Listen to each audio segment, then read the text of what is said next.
Jacopo Carrucci. Nacido en 1494, fue llamado Pontormo pues ese era el pequeño lugar donde nació en la Toscana, muy cerca de Florencia, donde desarrollaría su innovador estilo artístico. A pesar de que no tuvo un comienzo fácil en la vida al ser huérfano desde los 10 años, fue un gran exponente del manierismo. Jacopo, conocido como Pontormo, era hijo de Jacopo di Martino Carrucci, pintor florentino de la escuela Ghirlandaio, del cual se desconoce casi todo. Tras la muerte prematura de sus padres, fue confiado a su abuela y a la edad de 13 años fue conducido a Florencia, bajo la tutela del magistrado que se encargaba de los pupilos. No nos debería sorprender que Jacopo, agobiado por tantos duelos, hubiera sido un adolescente melancólico y solitario. El destacado pintor italiano falleció en Florencia el 2 de enero de 1557. Grandes maestros como Leonardo da Vinci, Mariotto Albertinelli, Piero de Cosimo y Andrea del Sarto fueron quienes ayudaron a Pontormo a autodescubrirse en el arte. Pasó muy poco tiempo al lado de Leonardo, pero el contacto con una personalidad de este orden tuvo que significar mucho para un adolescente tan sensible como lo fue Jacopo. No obstante, la enseñanza determinante será la de Andrea del Sarto, cerca del cual tampoco permaneció mucho tiempo. La formación de Pontormo tuvo lugar bajo la República desde 1494 a 1512. Después, Pontormo se convirtió en uno de los representantes del manierismo elaborado en Florencia a principios del siglo XVI, durante un periodo de gran fertilidad artística, que siguió al regreso de los Médicis en 1512. Ahora bien, si hablamos de la trayectoria de este artista, inició en 1515, cuando fue contratado para realizar la decoración de la sala de papal de Santa María Novella, y un año más tarde realizó la Visitación de la Santísima Anunciata, obra en la que recreó una de las escenas de Botticelli, con figuras similares a las obras de Miguel Ángel. Para ser más exactos, Pontormo realizó sus primeras obras a comienzos de 1515 tras alejarse de su maestra Andrea del Sarto. En todas estas puede apreciarse la influencia del clasicismo equilibrado por su maestra, solo con algunos matices. Para empezar, tenemos esta pintura llamada Las Armas de León X, también conocida como La Visitación. Hecha en 1514 y terminada en 1516, está hecha con una técnica de fresco ubicada en Florencia en la iglesia Santísima Anunciata. La obra de Pontormo concluye en el ciclo de las escenas de la vida de la Virgen, en la cual también habían trabajado Andrea del Sarto y Franciabigio. En esta Visitación, Pontormo toma como modelo los grandes retablos de Fra Bartolomeo, en particular retablo Pittiti. Pero aquí la simetría estática que caracteriza las composiciones de Fra Bartolomeo se anima a forma inesperada. Como segunda obra, a diferencia de la otra hecha unos años después, tenemos a Vertumnus y Pomona, hecha en 1520 y terminada en 1521, con un tamaño de 990 por 461 centímetros. Está elaborada con una técnica fresco y está ubicada en Poggio Caino, Villa Medicis.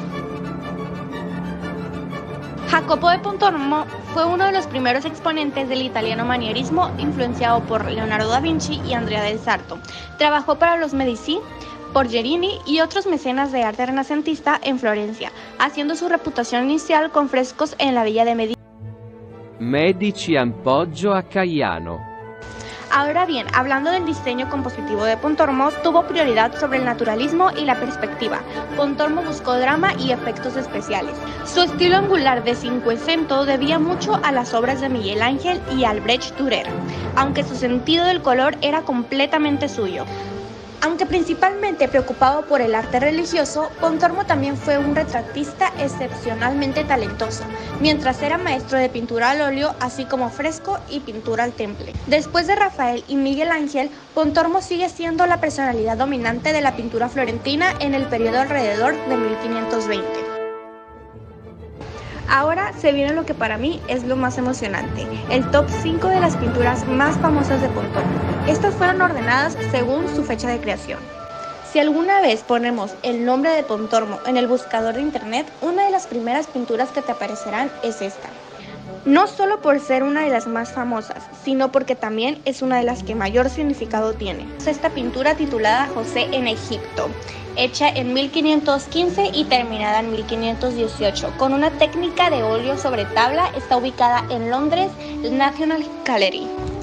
La pintura cuenta con unas espectaculares dimensiones, llegando a medir más de 10 metros de anchura y más de 9 metros y medio de altura.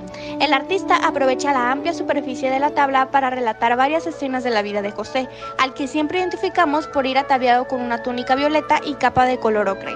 El artista se ha basado en los últimos episodios de la vida de José, y es así como podemos verle junto con su padre visitando al faraón de Egipto, a la derecha atendiendo a los pobres, en la escalera junto con sus hijos y finalmente en la zona superior del extraño edificio cilíndrico, José presenta a sus nietos para que se los bendiga. Pasando con la segunda obra, otras que muchos conocen a Pontormo, es la llamada Palapucci. Esta obra fue creada en 1518 con una técnica de óleo sobre lienzo. En total mide 214 por 185 centímetros y se ubica en Florencia San Michele Bisdomini. Palapucci representa numerosas figuras. San José a la izquierda sostiene al niño Jesús. La presencia de San José se explica por el hecho de que el Evangelio de Santiago trata de la infancia de Cristo y alaba a los ciudadanos paternos de José.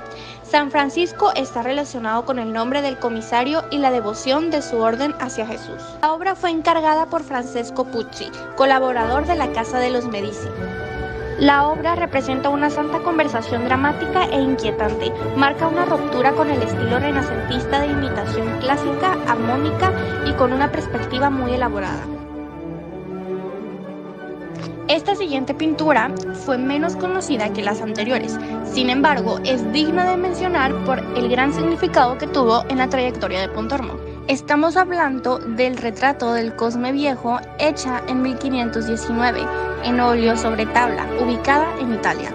Cosme el Viejo se muestra sentado de perfil, inspirándose en el único retrato existente, la medalla del siglo XV de un anónimo artista florentino. El busto está girado hacia el espectador y aparece alargado, estrechado en la espacialidad angosta entre el asiento, en cuyo respaldo está escrito el nombre del retratado. Porta un birrete de lana roja y una túnica del mismo material, a la moda de mediados del siglo XV, con un volumen acentuado y tratamiento nórdico de los pliegues, iluminados con destellos y reflejos aterciopelados. Las manos se entrelazan expresivamente entre sí. A la izquierda se encuentra una representación alegórica. La rama rota de laurel, planta a menudo usada como símbolo de la dinastía medicea desde que fue llevada a su esplendor por Lorenzo el Magnífico, alude a la extinción de la rama principal de la familia, pero un nuevo vástago alude a la habitabilidad y la renovación del linaje. Una cartelera se enrolla complicadamente sobre la rama y en ella se lee un pasaje de la Eneida. Esta obra también es de las más conocidas de Pontormo, pues muestra muy bien lo que sería el estilo de Pontormo. Es la llamada Deposición, o también conocida como Descendimiento de Cristo y detalles. Fue elaborada en 1526 y terminada en 1528. Hecha con una técnica de fresco, está ubicada en Florencia Santa Felicita. Las poses estudiadas en esta obra y la extrema elegancia de los drapeados respaldan de manera a la vez refinada y dramática la inestabilidad general, instaurando una triangulación viviente y artificial de un espacio casi abstracto, huyendo de todo orden, pero evocando un orden subyacente, el color contribuyendo al efecto. El gran triángulo invertido de colores azules parece encajarse en un ritmo de amarillos y de rojos, con los múltiples llamamientos que descomponen y reestructuran sin cesar la composición, mientras que en un cuerpo, un brazo o una yuxtaposición de telas acercan el rojo convertido en un rosa ácido y el azul que tiende a blanco. La imagen suprime todo signo exterior que permita nombrar a los personajes de la historia. Se reconoce, por supuesto, a Cristo y a María, así como a María Magdalena por sus largos cabellos, de espaldas dentro de la Virgen, y sin duda a San Juan, inclinado encima de ella. Ninguna aureola, ningún atributo sacan del anonimato a los demás participantes. A la derecha, aislado, un problemático José de Arimatea. Ha tomado tal vez los rasgos del pintor, mientras que los dos jóvenes que llevan el cuerpo de Cristo tienden la apariencia y la emoción misteriosa de ángeles sin alas ni nimbos. El cuadro de altar con el descendimiento se completa con una exquisita anunciación, pintada al fresco.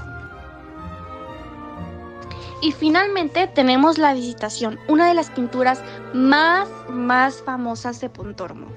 La Visitación fue creada en 1528 y terminada en 1530, con un tamaño de 156 por 202 centímetros. Con una técnica de fresco, está ubicada en San Miguel y en San Francisco.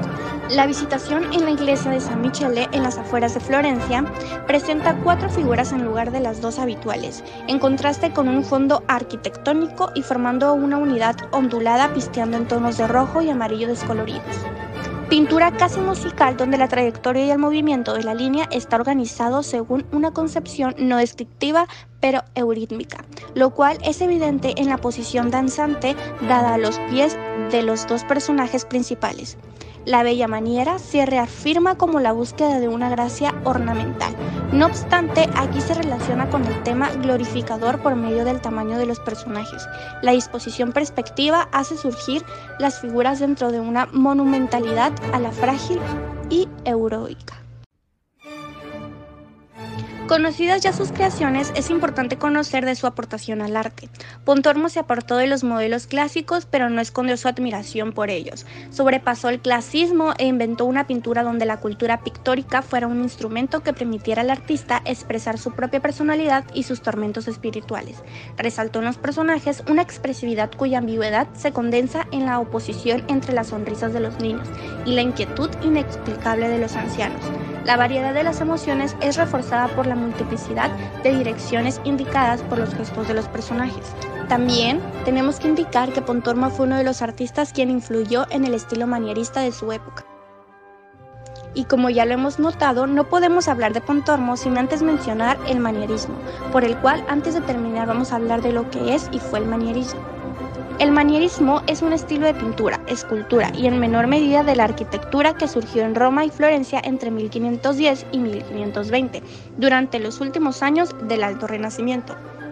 El manierismo sirve de puente entre el estilo idealizado del arte renacentista y la teatralidad dramática del barroco. Se caracterizó por su estilo más complejo, interiorista e intelectual dirigido a mecenas más sofisticados. La pintura manierista tiende a ser más artificial y menos naturalista que la renacentista. Este lenguaje exagerado suele asociarse a atributos como la emotividad, las figuras humanas alargadas, las poses tensas, los efectos inusuales de escala, iluminación o perspectiva y los colores vivos que a menudo suelen ser chillones. Como podemos ver, todas estas características del manierismo encajan muy bien con el estilo de Pontormo.